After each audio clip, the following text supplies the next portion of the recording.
Hi, I'm Joe and welcome to the channel.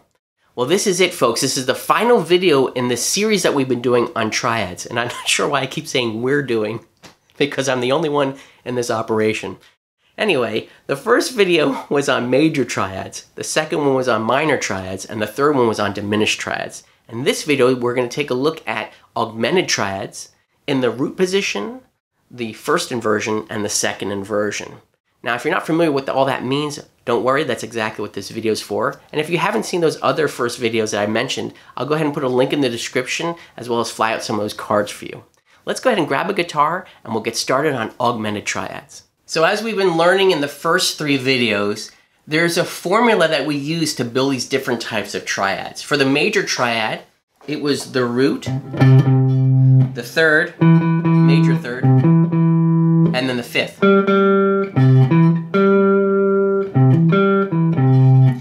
For the minor triad, it was the root, the flat three, and then the fifth.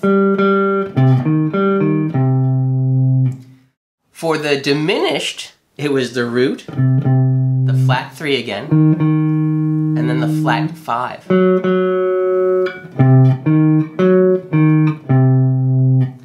For the augmented one, the formula kind of goes back to a major chord, where we're going to do the root, the third, a major third, but now a sharp five. You might be familiar with this type of chord from the Beatles' Oh Darling. They start off with an augmented chord there.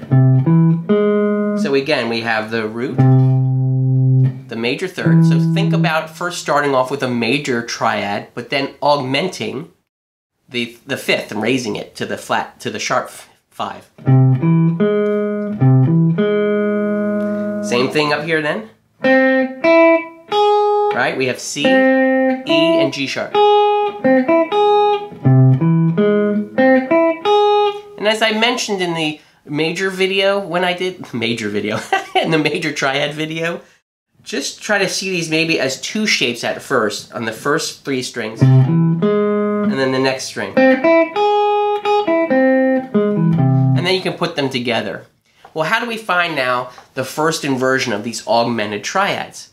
Well, we know, again, it's starting off on C, so E would be the next starting point. We need to find this E on the sixth string. So we have that right here. And we kind of follow the same formula that we learned. We have the third, the sharp five now, and then the root. The third, the sharp five, and the root. Now, isn't that curious? Did you notice anything different with that pattern than the first pattern? Here was the first pattern. Here's the second pattern. And guess what? Here's the third pattern, the second inversion. So there's no camera tricks happening here, folks. It's the same exact pattern for the root position, the first inversion, as well as the second inversion. Now with that said, I still would encourage you though to make sure that you know how to play this augmented chord in any type of starting point. And maybe a good exercise would be to find a song that you like that has an augmented chord in it, and do the exercise that we did in the major triads, where we actually took a chord progression and we tried to stay in one position to work our way around using all these different inversions, but to stay in one position to outline those chord changes with our triads. I really would encourage you to do that, just again to get familiar with these things and keep them really nice and tight underneath your fingers. Well, that's it, folks. That's the last video on this series on triads. I really hope that you've found an appreciation for triads and that you found some value in these videos.